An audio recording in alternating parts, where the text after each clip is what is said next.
दूसरी इमरजेंसी बताऊंगा, hypertensive crisis. बोलिए, हाइपरटेंसिव क्राइसिस। क्या मतलब हुआ?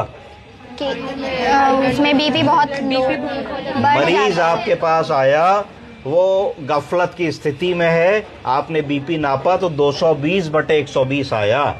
इसको हाइपरटेंशन कहेंगे। और क्योंकि वो गफलत की स्थिति में है, ऑल्टर्ड सेंसोरियम में है, तो उसको हाइपरटेंसिव क्राइसिस कहेंगे। अब इस सिचुएशन में हमारा दिमाग क्या क्या सोचेगा बताइए? पहला क्या सोचेगा? हैं? बोलो। उसको कैसे मैनेज करेंगे? मैनेज क्या करेंगे? वो तो करेंगे ही। दिमाग में क्या क्या आया, क्या हुआ है? पहली चीज, ब्लड प्रेशर बढ़ गया है। दूसरी चीज, ब्लड प्रेशर कब से है। तीसरी चीज, क्या ब्लड प्रेशर की दवा खाना भूल गए हैं। चौथी चीज, कौन सी दवा खा रहे हैं। ये एक बात दिमाग में आई। दूसरी चीज, भाई क्या हुआ है इनको, क्या दिमाग की नस फट चुकी है, तो इसका मतलब ब्रेन हैमरेज हो चुका है, या दिमाग की नस नहीं फटी है, दिमाग में खाली सूजन आई है, तो क्या सेरिब्रल एडिमा हुआ है, क्या कोई क्लॉट फंस गया है, तो स्ट्रोक तो नहीं हो गया, इस्केमिक स्ट्रोक, टीआईए तो नहीं हो गया, ट्रांजिएंट इस्केमिक अटैक, या कोई और कारण तो नहीं है जिसकी वजह से ब्लड प्रेशर बढ़ा हो। तो इतनी बातें दिमाग में आएंगी। तो अब सबसे पहले चीज आएगी कि हम उनको सपाट सरफेस पे लेटा लेंगे, कॉल फॉर हेल्प करेंगे, वाइटल्स को फिर से रिपीट करेंगे। कई बार ऐसा होता है जब इमरजेंसी में आनंद फानंद में मरीज लाए जाते हैं तो उनके दिल की धड़कन भी बढ़ी होती है और बीपी भी बढ़ा आता है, और आजकल डिजिटल मशीनें चल गई हैं तो रॉन्ग रीडिंग कर लेते हैं। तो हम लोग उस रॉन्ग रीडिंग को लिख के रॉन्ग इलाज करने लगते हैं। तो मुझे लगता है कि कभी भी कोई चीज बहुत लो या बहुत हाई आती है तो उसको हमको 3 साइमल्टेनियस रीडिंग्स 5 मिनट अपार्ट लेनी चाहिए, लेफ्ट हैंड, राइट हैंड, और रिपीट कर लेना चाहिए। तब एक कंक्लूजन पे आना चाहिए कि हाँ भाई बीपी बहुत ज्यादा है। तो अब थोड़ी देर के लिए मान लिया कि यही सिनेरियो है कि बीपी हमारा 220/120 है, बहुत ज्यादा है। तो हमने क्या किया, सबसे पहले हमने एक आईवी एक्सेस ले लिया। दूसरी चीज, खट से हिस्ट्री लेने की कोशिश करी, बीपी है कि नहीं है, तो कितने सालों से, कौन कौन सी दवा खाते हैं, आज दवा खाई कि नहीं खाई। उसके बाद और पूछने की कोशिश करी कि घर में तनाव, स्ट्रेस, एंजाइटी, कोई और मैटर तो नहीं है जिसकी वजह से ऐसा हो रहा हो। अब हमें बीपी कम करना है। मरीज हमारा अचेत अवस्था में, तो अचेत अवस्था में तो गोली खिला पाओगे पानी से? नहीं खिला पाओगे। तो हम पे 2 विकल्प बचे। एक विकल्प बचा कि नाक की नली डालो, दवा को कूटो और कूट करके उसको पानी में मिला करके राइस ट्यूब से खिला दो, पहला विकल्प बचा। पर कई बार पेशेंट अनकोऑपरेटिव होते हैं और राइस ट्यूब नहीं डलवा पाते, कई बार राइस ट्यूब नहीं डल पाती है, कई बार राइस ट्यूब उपलब्ध नहीं होती है, कई बार आप कॉन्फिडेंट नहीं होते हो, कई बार आपको लगता है भाई आया तो है एक बीपी के लिए, हम राइस ट्यूब डालें तो झंझट ना होने लगे, तो फिर क्या करोगे। तो इसका मतलब यह है कि कुछ ऐसी बीपी की दवाएं आती हैं जो हम इंजेक्शन के तौर पे दे सकते हैं, उनके बारे में सोचोगे। और कुछ ऐसी बीपी की दवाएं आती हैं जो लिक्विड होता है, जिसको जीभ के ऊपर रखा जा सकता है या सब लिंगुअल जीभ के नीचे रखा जा सकता है, उसके बारे में सोचोगे। कॉमन दवा जो हम सबको पता होनी चाहिए उसका नाम होता है कैप्सूल डिपिन। क्या होता है? कैप्सूल डिपिन किस ग्रुप की दवा है?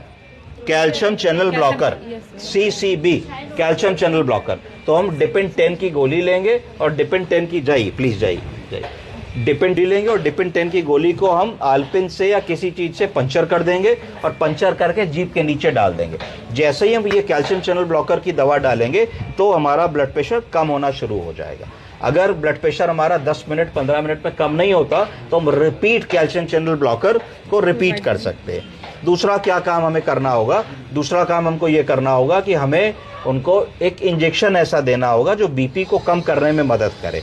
तो एक तो हम बीपी कम करने के इंजेक्शंस दे सकते हैं, एक हम डायरेटिक चूज कर सकते हैं। डायरेटिक एक ऐसी जगह होती है जिनको खाने से पेशाब ज्यादा होता है और तुरंत बीपी कम हो जाता है, तो हम उसको लैसेक्स का इंजेक्शन लगा देंगे, इंट्रामस्कुलर आसानी से लगा देंगे। अगर हमारे पास वीगो नहीं भी है तो भी हम लगा देंगे। इतना काम हम आराम से कर सकते हैं। इतना काम करने के बाद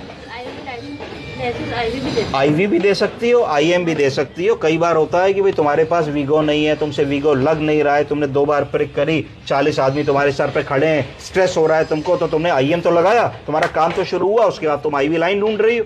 तो ये इमीडिएट बात हो रही है कि क्या क्या तुम्हें करना है।